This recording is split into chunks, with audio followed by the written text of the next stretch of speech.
Well, the story is that Archbishop Wester received a priest who had spent 28 years away from the priesthood. He took a leave of absence in 93 for discernment of his vocation. During that time, in 2005, he was in San Francisco and he entered into a domestic relationship with a man. And in 2021, Archbishop Wester reinstated him as a priest. Almost immediately after reinstating him as a priest, he appointed him as a pastor of a parish, which is attached to a school. Then he made him the dean of a deanery. He acts kind of as the bishop's representative. He's almost like a mini bishop in that respect. Then put him on the marriage tribunal. And as it turns out, Archbishop Wester is also living with this particular priest. By the way, my name is Joe McClane. I host a radio program called A Catholic Take, where we look at the world through a Catholic lens. I'd love for you to hang out with us. If you like it, give it a thumbs up and let us know what you think in the comments below. But a good friend of the show, Michael Hichborn, is back over from lepantoin.org with a new article. New Mexico Archbishop Reinstated, promoted, and lives with priest who spent 10 years in a registered homosexual relationship. Kind of gross, but he's on the team to talk about it. Good morning to you, Michael Hichborn. Thanks for hanging out with us. Good morning, Joe. Thanks for having me back. Praise be to God. What is going on in New Mexico here? What's the story?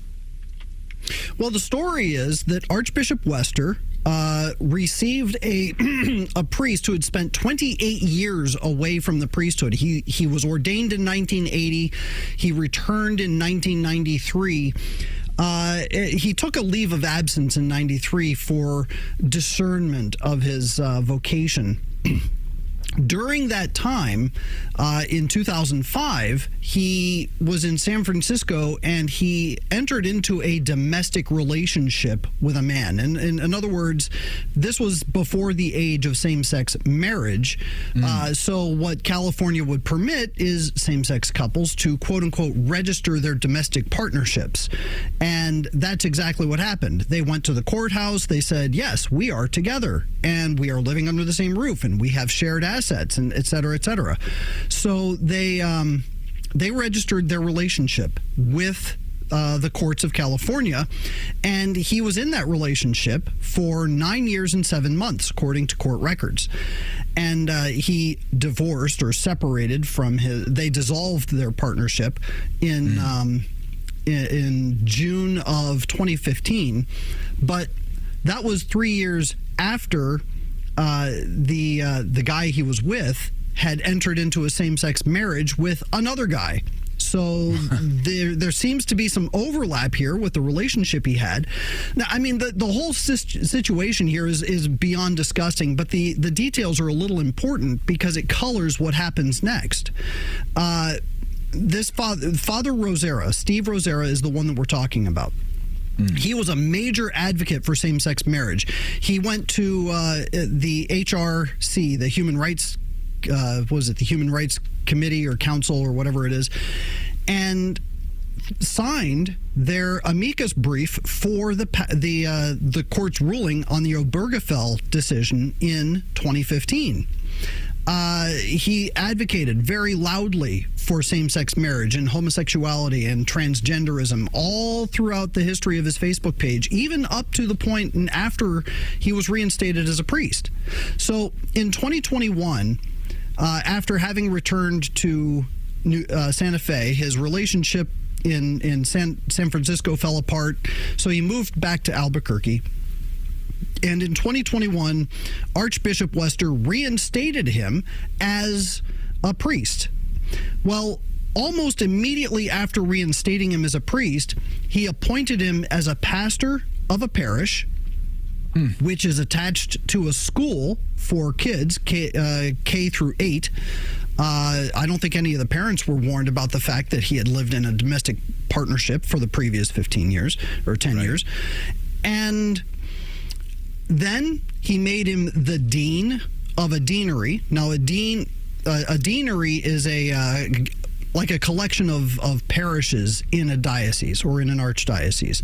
And the dean is responsible for facilitating communication among the various pastors, making sure they're all on board with the same projects and missions, and facilitating communication and putting forth all the projects and everything else. So he acts kind of as the bishop's representative. He's almost like a mini bishop in that respect, because he's in charge of the deanery. So Archbishop Wester made him the dean of a deanery, and then put him on the marriage tribunal in the Archdiocese of Santa Fe, where he is a judge and a quote-unquote defender of the bond. So this man, who spent years in a same-sex, a full decade in a same-sex domestic partnership, is now the defender of the bond. So this is a horrible situation. And as it turns out, Archbishop Wester is also living with this particular priest. So that's where we are. Insane. That's yeah. I mean, we just when we thought the reign of the Francis era is over, it's clearly still got some issues that need to be dealt with. Okay, but let me play devil's advocate, though. Let me ask the question. I'm sure there's a lot of people thinking this right now, but hold on, Michael. What if this priest renounced all of his evil ways? What if he went to confession, repented, as doing acts of reparation? What if the archbishop is keeping him close, living in the quarters so that he can monitor him, to sort of personally guide him, make sure that he's living this repentant life, this chaste life, and that he has renounced all of his past ways? Shouldn't we be merciful to him? Mercy does not mean that we put him in positions of authority or positions of power. Mercy means that we accept him in his repentance into the Catholic faith, and we guide him and we assist him in the salvation of his soul. That's what mercy is. Mercy does not mean you take somebody who had been working for the enemy for 28 years and put him in a position of authority in your city. You don't do that. If you wouldn't do that in politics, say you've got somebody who defected from a communist country and said, "Oh no, I'm not a communist anymore, even though I was assisting the communists for the last 30 years. I'm not a communist anymore. I want to be the mayor of your city." You wouldn't do that. Well, Archbishop Wester, it wouldn't be merciful to do that, and it certainly wouldn't be merciful to the people under his authority either. But Archbishop Wester has effectively done that. But canon law actually takes it a step further, because the Code of Canon Law has certain strictures in place with regard to priests that simply attempt a marriage with a woman. Canon 1394 says a cleric who attempts marriage, even if only civilly, incurs a late sententiae suspension. Okay, so I have to say, Father Rosera has never been suspended. He requested and obtained a leave of absence. So he was never suspended, and his priestly faculties were never revoked. But interesting. What he did would have incurred a late sententiae suspension. But we're turning the cheek on that one, I guess. What's the background of the Archbishop here? What does his background suggest about how we're supposed to interpret all of this? Well, the first thing I'd point out is that Archbishop Wester is the Episcopal moderator, or at least that's what the term was back in 2016. The term is now Episcopal Counselor for the Association of U.S. Catholic Priests, which is a heretical organization of priests pushing women's ordination, pushing all sorts of LGBT garbage. And I went to the AUSCP's meeting in, where was it? San Antonio, just this past June. And while I was there, I saw Archbishop Wester. I sat at a table just a couple feet away from where Archbishop Wester was, holding court with a bunch of other men. So he is very active with the AUSCP, which is heretical. He has a long history of attacking the traditional Latin Mass, of imposing LGBT ideologies. He signed the Tyler Clementi statement back in, I think it was 2020 or 2021, that was in favor of same-sex attracted and transgender kids.